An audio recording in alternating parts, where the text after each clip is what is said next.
My name is Angélique Stevens, as Young mentioned it. When I'm sharing my screen, I'm going to pull up the chat in a different window so I can see any questions. So I prepared this presentation for you today to talk to you about France and a specific region of France. My hope is that you walk away, get up to go away from this presentation with some piece of information about France that you didn't know before. That's my goal. I'm trying to, move away from the stereotypical view of France and give you something even more substantive. So let's start with a little bit about me. My name is Angélique Stevens, as we've mentioned before. I was born in France. I grew up in France, and I moved to the US when I was 20. So, went through high school, went through everything in France. And you'll notice that my last name is American, and that's normal. My husband is American, and I'm French, and we're living in the US. So that's how I ended up here in a very short version. I'm really excited to talk to you about France tonight. How I ended up at FSU is kind of interesting. So I was already in the US and I was out in California, and I really wanted to work with international students. I didn't know much about scholars back then, but really wanted to advise international students because I felt like I had to move to the US. I had to get used to life in the US and more or less try to navigate it on my own. So I wanted to be there for others. I wanted to see if I could help that transition for other people. I love working at a university where there are so many exchanges of ideas. So international student advisor seemed perfect. And when I applied for this job and, was given it, they said, well, what about doing both students and scholars? And I said, if you're willing to train me, I'll do it. So that's how I ended up being an international student and scholar advisor. So I started in FSU in late 2018. As Young mentioned, I advise F1 students with last name starting with the letters I through O, and I advise all of our J1 scholars, so people doing research at FSU with FSU's immigration record as J1s. And I really like it. So if you wanted to get in touch with me because you need to ask a question, immigration question, or any question about one of my advisees, 2 to 4 p.m. Zoom advising. I'm doing a small plug here. It's the easiest time to reach me. But if you just wanted to talk to me in general, if you want to talk about this presentation, if you want to talk about anything else, really, you can email me really easily, apstevens@fsu.edu. This is an open invitation for everybody in this meeting. If you want to chat about anything, feel free to reach out. Not a problem. I included a cute picture to this presentation to grab your attention. On the right is a picture of me and my son, Alexander. He is 5 months old. He has not gotten to meet his grandparents yet because travel bans. I think this is something a lot of us are going through right now, not being able to see our family. But I'm hoping that maybe in December we can all go back in France to France if things are better, and then we can all be there. So this is just a little bit about me, give you my perspective on my journey from France to the US. So we're going to talk about France today, and my hope is that you get to learn something you didn't know about, something interesting. You'll notice I put, thanks Young for the comment, he's very cute, Alex is very cute. You'll notice that first map on the right it's pretty zoomed out. It has mainland France in the middle in blue, and then it has highlighted blue sections off on the sides. That is because when we talk about France, the country, in theory, we're talking about all of those places in blue. So France still has overseas territories nowadays, and they're part of the country. They're just not mainland France, but they're part of it. Because France used to be an empire, colonial empire. So it lost a lot of the colonies it had, but it still has some territories left over. I actually grew up in Corsica, which is a small island off of mainland France. So if you look at that black square, it has France within limits. It has a small blue dot underneath. That's where Corsica is. And then I got to do part of my university education in French Polynesia, which is on that left, well, west, I guess, part of it. It's lots of different islands. That's French Polynesia for you. So just a background. So when we talk about France, we're talking about all of this. But today I'm going to focus on mainland France, the history of mainland France. So just a little heads up on that. So there have been people in what we now call France for a very long time, prehistorical times. You may or may not have seen some of the cave paintings of horses in caves, in what is now France. So there have been people in this territory for a very long time. So I'm just zooming through a lot of things. So something that kind of looks like France was Gaul, and Gaul was little tribes of like little Celtic tribes around the country. They weren't really unified per se. They all had their own leader and a territory. Yes, let's go. Exactly. Thank you, Kelly. They all had their own leaders, and they didn't, they were connected, but they didn't. Sorry, I'm not an expert on Gauls to begin with, but that's kind of when we start saying like, oh, a people that live on this territory. But then Caesar comes along, and the Roman Empire takes over, and that's kind of the end of the Gauls. So you'll see a lot of Greco-Roman influences in France. There are still Roman monuments, especially in the south of France. You can still see like Colosseums, and you can still see aqueducts, and you'll see a lot of things because the Romans are part of our history. But the name France, and starting to have the country of France is really from the Franks, and they're a Germanic people, so not Celtic, Germanic. The first king of France, so the first king that unified everybody, his name was Clovis, and we actually get the name Louis from it because in Latin you'll see the letter U as a V a lot, so L-O-V/U-I-S. We get the name Louis from Clovis's name, which I think is interesting. He's the one that kind of unified a lot of the Franks, as well as made Catholicism. Yes, yay, nice flag. Made Catholicism the religion of the country for a very long time. So his baptism, the story of it, which might be myth, might be history, might be a little bit of both, would be that he was praying to win against the Visigoths. Visigoths were a people in Spain, well, what we now call Spain, trying to push up to France. And the story would go that he was praying and he said, well, if this God exists, then give me this victory. And since he won, he had a Catholic wife as well, who was trying to get him to convert, trying to get their children baptized, trying to get everybody to convert. He decided, okay, fine. I won this battle, so it must mean this God exists, so I'll convert. That's one like, might be myth, might be history, it just sounds very nicely tied together. I don't know.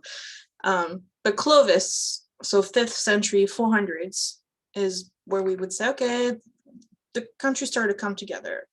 And, the kingdom of France itself, there are lots of parts that it splits up, it gets eaten up by this. There's a 100-year war with England on trying to determine, is France still a country even? So the history is the territory changes a lot. And, what we now know has been since 1947, after World War II, what we now know as the limits of mainland France. But it changes a lot during the course of history. So when we talk about French history, there isn't one history. That's the point I'm trying to make, that the territory interacted so much with other countries that kept changing around, that you have parts of what is now France that weren't French 100 years ago. Maybe they were German for some point, or maybe they were part of, I'm going to say there was a part of France that became Spanish, for instance. So there's mixed history all around France. and lots of regional languages. And so it's not a monolith. So that means that cooking wise, see the connection? Cooking wise, France is not a monolith either, because you get influenced a lot when a country changes, or a region changes countries and is under new leadership. Then you'll get maybe recipes from that leadership kind of mixing with what you have been doing. And then this part becomes French again. That happened a lot in the northeastern part where there were mines for coal. That kind of went between France and Germany. It flipped a couple of times. So you get elements of different countries and cuisines that are kind of mixing to become its own thing. So there are a lot of regional specialties in France. There are cheeses pretty much all over the country that you'll only find in this region, or should only find in this region. One thing about all those culinary specialties is that after the French Revolution, there used to be an order where you could only become a butcher if you were taught to be a butcher by, your father or someone you apprenticed under, and you could only do that thing. You could only be a butcher. You couldn't try to sell other things as well under the monarchy. When the French Revolution came and the monarchy was, done away with mostly, then they said, well, you can do whatever you want to learn. We're not going to restrict you. So that also helped with, in terms of cuisine, getting people to learn different things, different arts, culinary arts. And also as transportation improved, specialties were more prominent. So before, if you couldn't really transport food, if you couldn't really transport, wine, let's say you could not get wine from the regions that were very good at wine because they were very sunny, and you live in a not sunny region, then you got to make your own. It's not good, but at least it's wine. So as transportation improves in, the 18th, 19th century, then specialties, regional culinary and just specialties become more prominent, because instead of you near Paris having to try to make your own wine, you can get it from down the Southwest where they make really good wine. So you can focus on grains because you're very good at growing grains. So those are two factors into how there were specialties to begin with because of all the political alliances and the history. And in more modern times, people could actually focus on what they were good at. I hope I didn't lose anybody. If you have questions, if I'm confusing, put them in the chat. I'm happy to try to answer if I was not clear. So we talked about France as a whole, overall. We talked about mainland France. We're going to focus on even a smaller region of France. So, okay, don't be intimidated by the French word in there. It's pronounced Dauphiné. So the AU in French gets pronounced as an O. French has a lot of unnecessary letters, as my husband would say it. So AU is just pronounced as an O, so Dauphiné. So this region is outlined in black on the map on the right. So first I want to start by saying, this is a historical and cultural region of France. It does not exist at the moment, as in it's not an administrative region of France. You're not going to have a prefect for that region or anything like that. Funny history with that is that it used to be kind of its independent thing. It used to be its own region. We were talking about kingdoms shifting all the time. So between the 5th century and the 18th century, the border was fluctuating a lot. So this region of France used to not be French, but through marriage got assimilated to France in the 14th century. So we're talking about 1300s. So joins France through marriage. They used to have a council of people leading this region. Well, now it's going to be the Prince of France who's going to be the administrator of this region. So here's what I mean. So when you get married, you have let's say that the man is from the line of the French kings and the woman is from the line that rules this region. Well, their child their son has the right to rule both, right? It comes from both those parents, so has the right to rule both. And then that child can pass that down to their children. If you're familiar with other types of monarchies, such as Spanish monarchy and European monarchies, I should say, Spanish or English, they'll all have a lot of titles because they keep passing down responsibility for that region to their kids. So then the titles get longer and longer because now you get to rule this. So when Dauphiné became part of France in the 14th century, then it meant that the heir of the throne was given this region to rule. Think about it kind of like a test run. Like you're a 5-year-old child and you're not ready to be a king yet, but you need to kind of start learning the trade, start learning the family business. So you get this area that more or less runs itself, but every now and then they need your help. This council of people running it needs your help, and you're the prince. Therefore, you get to rule on this. Again, it's mostly symbolic. They more or less ran themselves for a while, but after the French Revolution, monarchy is more or less done with. So there's no need for this independent region that's going to be ruled by the heir of the crown. So it just becomes an administrative region like all of the other ones, and has a civil system in place and all of what we have nowadays. So this is that's why I'm saying it's a historical and cultural reference. It's not a modern day reference. So now it talks more about a culture. When we're using this term Dauphiné, it's more about a culture than it is an exact place, if that makes any sense. So why have we been talking about all this? Okay, this is all in connection with today's dish. I swear it is relevant. I swear we're going somewhere. I wanted to start with something very broad, about France, kind of like help you dip your toes in, and then get more and more specific. So we started with France overall, mainland France, this region of Dauphiné, and now we're going to talk about this dish. So the dish we're making today, well, Chef Jesse is making today, is called Gratin Dauphinois. And I just wanted to break down what those words mean. So gratin, it actually, the word it comes from is for scratching or grating, like cheese kind of thing, but scratching is what the actual word means, but I think it alludes to grating, or maybe the potatoes, like how you're slicing the potatoes. And Dauphinois is an adjective. So it means it's from this region of Dauphiné that we just talked about. So it's an oven roasted dish that comes from this region.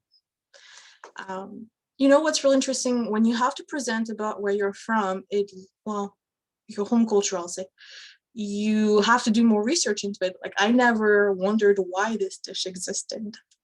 It would be similar to asking a US born person why hamburgers are hamburgers. You're just like, they're just hamburgers.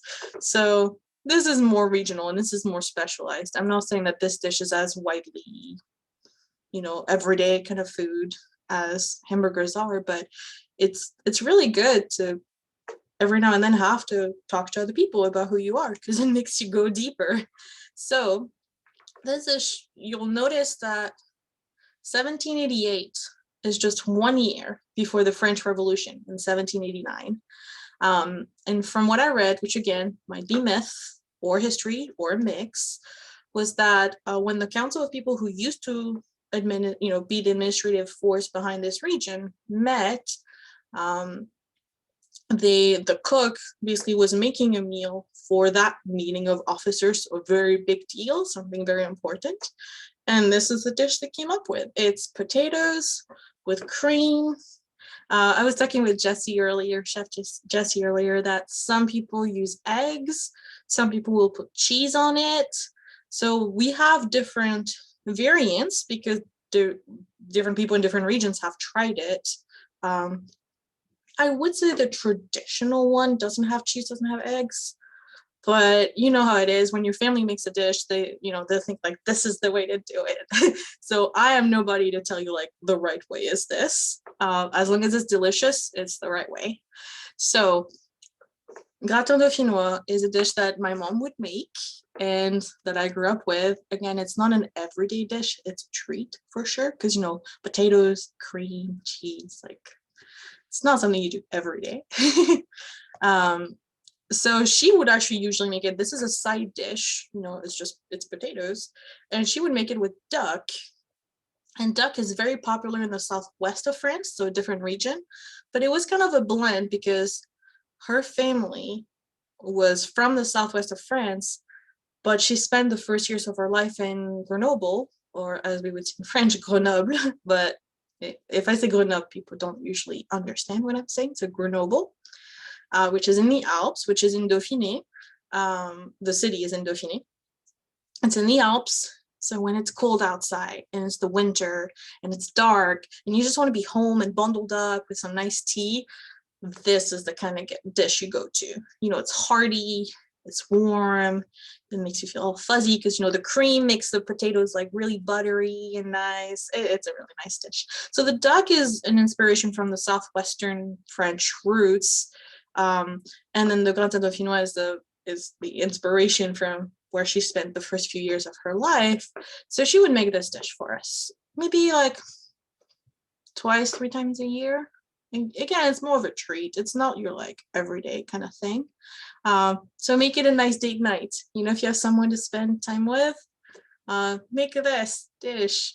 Jesse's going to show you. It's pretty, I don't know if easy is the right word, but it's pretty straightforward to make.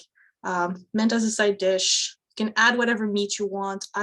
During this research, I read that they used to have a lot of poultry, a lot of birds, because we're talking about, you know, 14th, 15th century kind of monarchy where birds were the highest in the sky.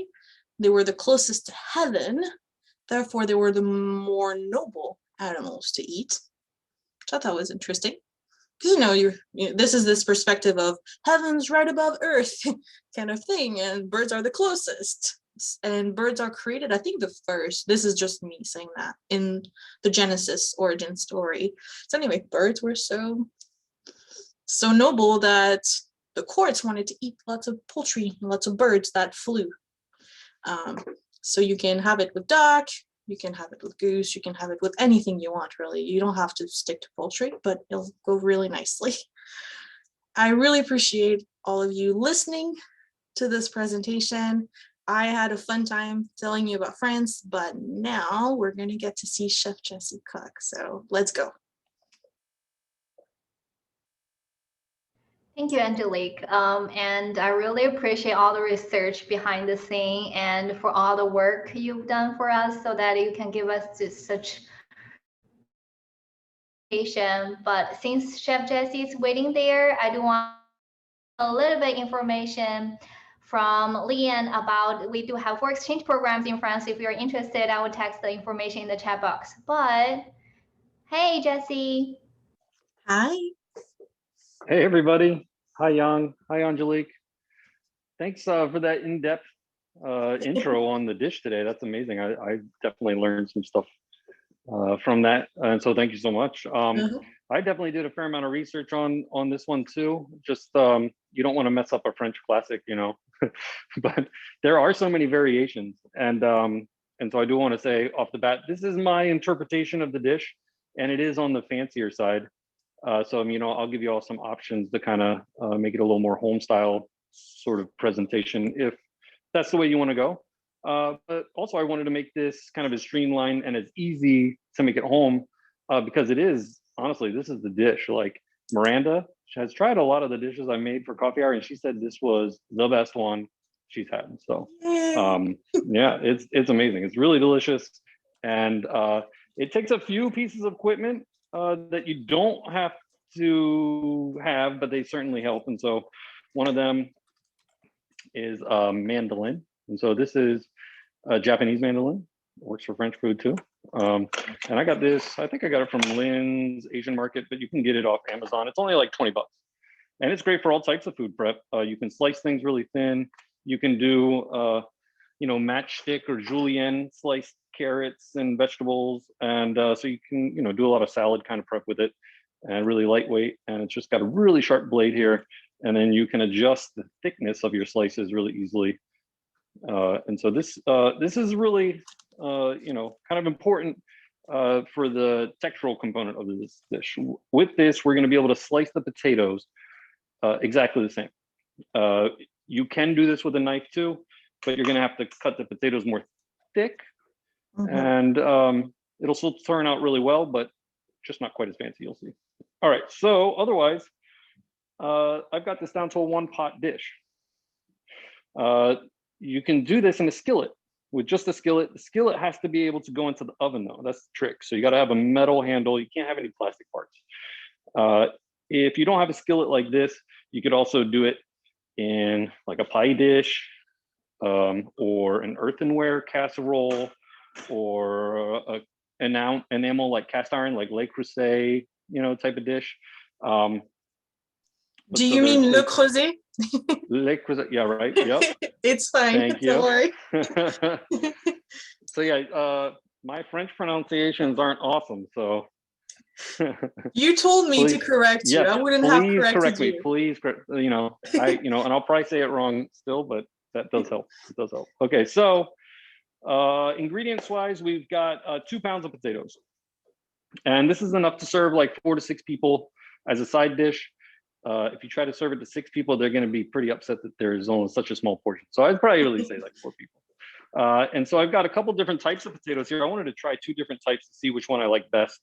This is a russet potato, nice brown skin, really starchy, flesh there. And then we've also got Yukon Gold potato. And this is like a kind of a mix between a starchy and a wax potato. It's kind of creamy and thin skin, and it's got a golden color.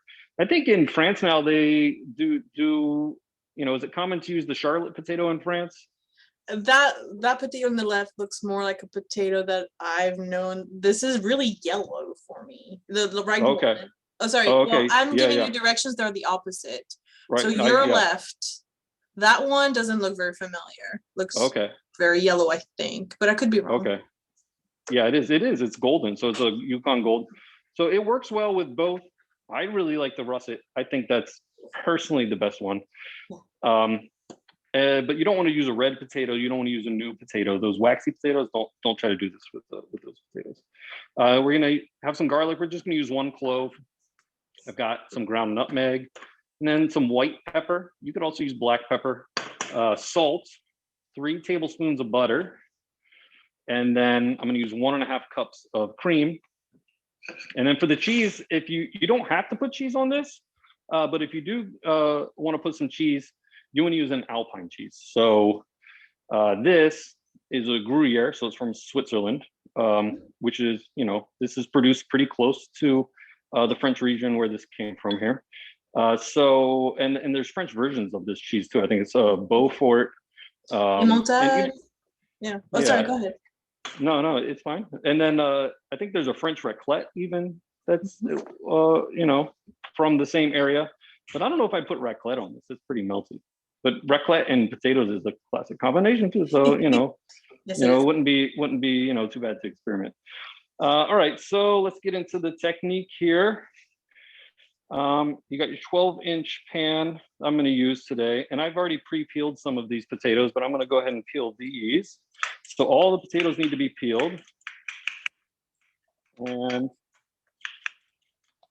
these gold potatoes have these little eyes in them right here. And so I don't know, they're usually pretty shallow, but when we were doing our practice run, Laura didn't know that on the end of the peeler, oftentimes there's a little spike, and that spike is to dig out those little eyes. And so some potatoes have deep eyes, and the russets definitely can. And this little, it's kind of like an owl. You can just shave that right off and dig right in and get that eye out. So that one part of this is, or a big part of this is presentation to me. And so if you're going to have blemishes in your potatoes, that's going to really show up. And you'll kind of see when I show you the final product here. So here we go. I'm just peeling this down. I'm going to have nice firm potatoes. And then you do want to keep them stored in water while you're peeling them. It's going to help them and keep them from turning brown too fast. That's kind of one of the issues too. If you're going to do this by hand, you may want to store the slices in water as you go, because it's going to take you longer to slice them. And then the potatoes will start oxidizing and turning brown. All right, so we're going to get these really cleaned up. All this brown stuff. I'm going to leave, oh yeah, look at that. I'm going to leave a little bit of skin on the top of this one, so I have something to hold on to on the mandolin. I'm gonna also shave that down flat. Okay. All right, so potatoes are peeled. Let's measure out our cream. So we're only gonna put enough cream in here to barely cover the potatoes in the pan. So 1.5 cups is good. What happens is it bakes together, and the cream and the butter that we put in and the seasonings are going to infuse into the potatoes. And so the end product, you're really not, it's not going to be saucy. There's not going to be cream floating around.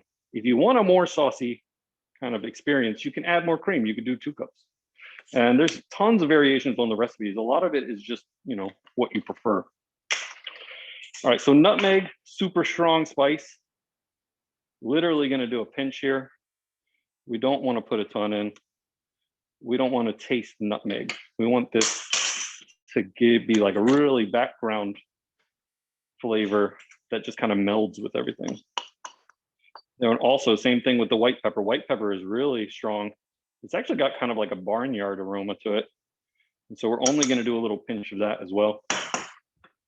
When I practiced this, I just put the salts in here. But since we're not going to heat this up, the salt didn't melt that well. So we're going to add the salt in at the end, and we're going to sprinkle it on top. But if you're using the pie dish method or the casserole method, you would cut all your potatoes, put it in here, heat up your milk, salt, and seasonings on the stove, and then pour it on top. I can tell you, my mom would make in like a terracotta kind of dish. Yeah. You know, put the potatoes in there and then put that in the oven. But I like the skillet, you know, the one dish approach. That's really right. nice. Yeah, I'm all about like keeping things as less mess and clean as possible. So I'm just mixing that up. We're gonna let this sit to the side for a second. Okay, so we're gonna get our skillet. Oh, sorry. You know what I forgot? I forgot something. Forgot the garlic. Can't forget the garlic. So we're gonna put a tiny bit of garlic in this cream.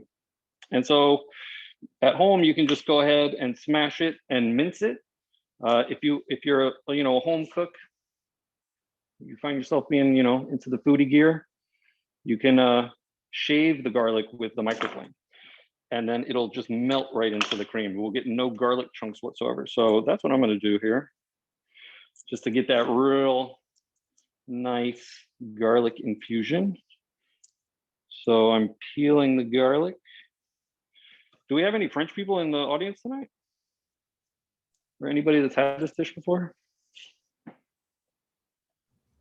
We're waiting for people to react, but maybe. Yeah, maybe.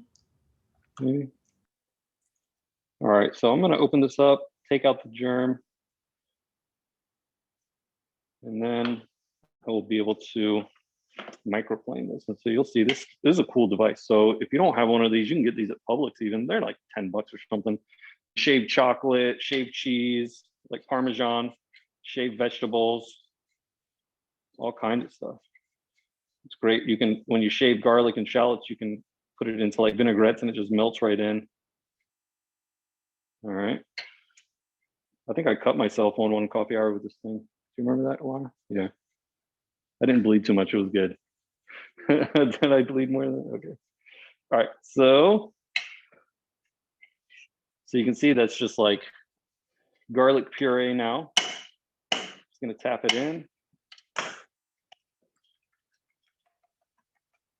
All right, now we're going to set it to the side. Moving on to the potatoes. Okay, we've got our mandolin. We're going to pull our potatoes out of the water, shake the water off a little bit. Little residual water is fine though.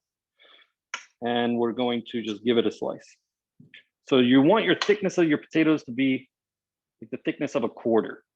maybe a little bit more, about 1/8 of an inch. That's really, really tough to do by hand. So if you're doing it by hand with a knife, just try to just go 1/4 of an inch, and that's fine. It's just going to be a little more thick. You see where the mandolin comes in handy. That's every single slice the same.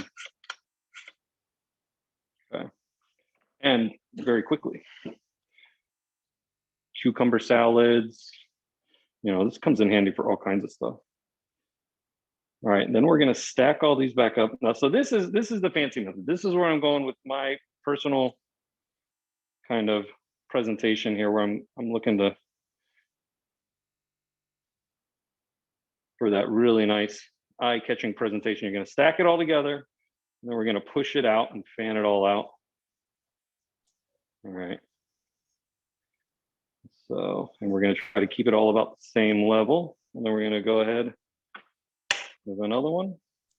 And that is just so beautiful the way you have them arranged.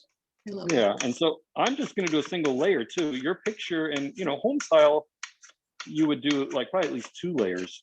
Mhm. What you could do is you could just fill the bottom of the casserole, you know, kind of haphazard with the first layer, and then the second layer you could put more effort into kind of trying to arrange a fan on the top, just so you get that kind of nice look. Because when everything browns, you know, you just get these nice kind of like fractal image of potatoes spiraling around. It's just cool. You know? I play with my food. Yeah, it's true. All right, so here we go. We are going to arrange these. Oh, my earphones coming out. And this takes a little bit of effort here, but it is worth it. And then you can tuck that one in. The little pieces we can just kind of stick underneath. It's fine. All right, so this was the russet potato we did. This is 2 pounds of potatoes, 2 pounds. Fits perfectly in this 12-inch skillet.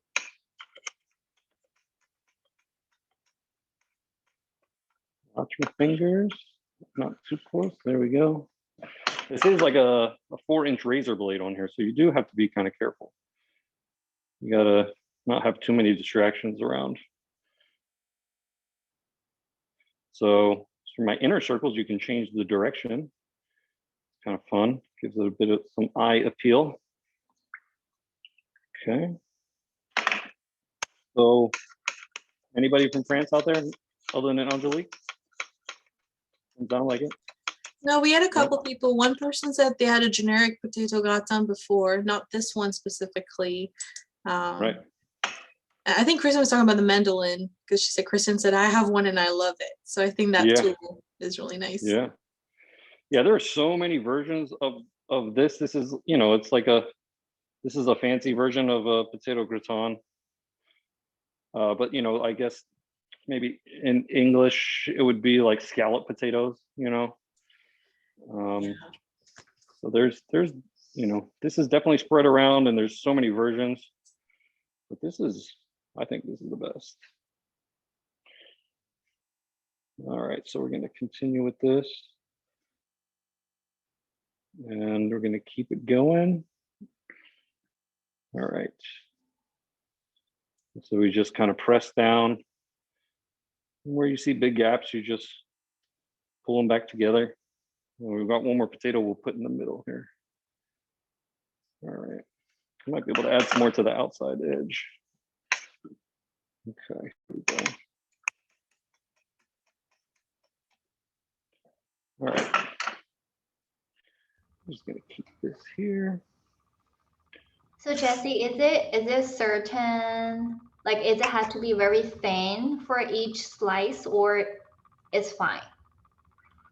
You know, the thinner the better. But you know, once you get down to like 1/8 of an inch, less than 1/8 of an inch, they're going to probably start melting together when you cook it. I see. So, you know, but 1/4 of an inch is definitely acceptable and good. It's just going to be a little more chunky rather than thin sliced, but that, you know, that's fine. All right, so I'm trying to do a little kind of layering in the middle there, a little scale kind of layer. All right, so from here, all we're gonna do, take our cream, and we wanna pour the cream over all of the potato surfaces here. That looks like a great consistency on your cream. Yeah, so, well, also, you know, I don't know if you mentioned it, Angelique, but traditionally they would use creme fraiche. Mm-hmm. And so this is just heavy whipping cream. And creme fraiche is basically a really light, fresh sour cream. Yeah. Which we don't really have here. You have to make that yourself here, which is doable, but heavy cream is works. Creme fraiche has a slight sourness to it, definitely more flavor. All right, so where'd my knife go? There it is. So we've got our cream in there. We covered all the surface. You can see it barely hits the top. And then we're gonna add 3 tablespoons of butter. And we're just going to cube it really quick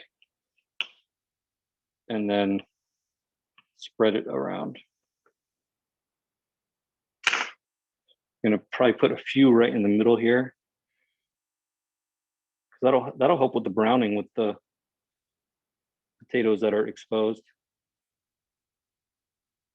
You'll get some good caramelization. Okay, so you want to preheat your oven. 300 degrees, 250, somewhere in between there is fine. So this is we're gonna bake the potatoes in the cream. Oh, whoops. I forgot to turn on the stove. You're just making it more relatable, you know? Like, I feel like I had that when I start cooking. I'm like, oh, I forgot to preheat the oven. Oof. Uh-oh. Now I can't find my lighter. Is it over there? Oh, there it is. All right, so I'm working with gas, people. So I gotta light my stove up. I got pilots. So we're just gonna transfer this over onto a high heat. And we're gonna bring it to a boil real quick. And this is my kind of quick and dirty method to kind of speed things along. That quick boil on here is going to help that garlic infuse into the cream.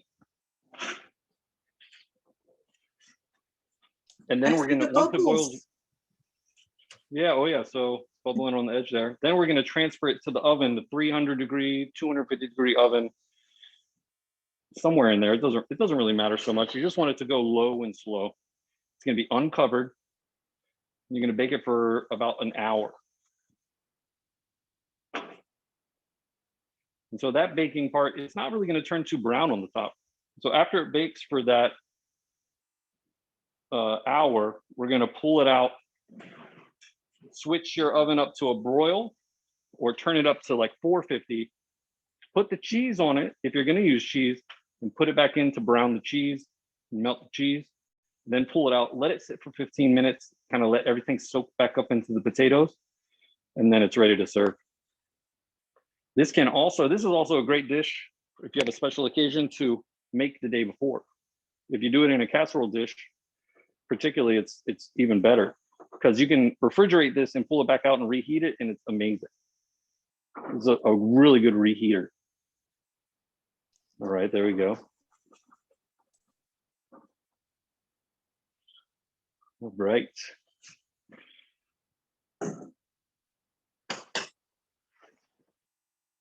I'm gonna move my stuff around here.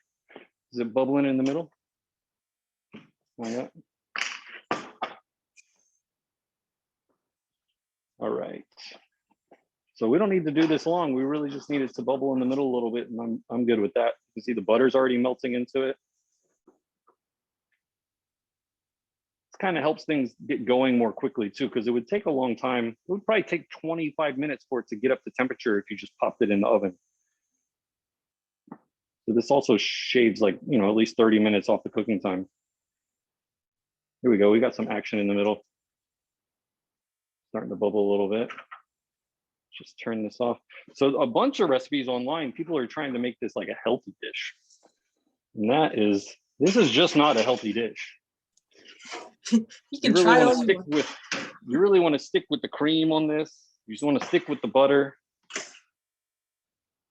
Because people, they would try to use milk and then the milk would curdle and things like that. And it's just not, it just doesn't turn out. So here's the final product here. This one was all Yukon golden, so you can see my nice layers. This pan, since it has a slope side, my edges did get a little burned, but none of that's going to be in it. So this is the way you would serve it, would be to use the spatula here, and you come in and you grab a section, you can break it off here, and then you would get it onto the plate. That's just beautiful. Yeah.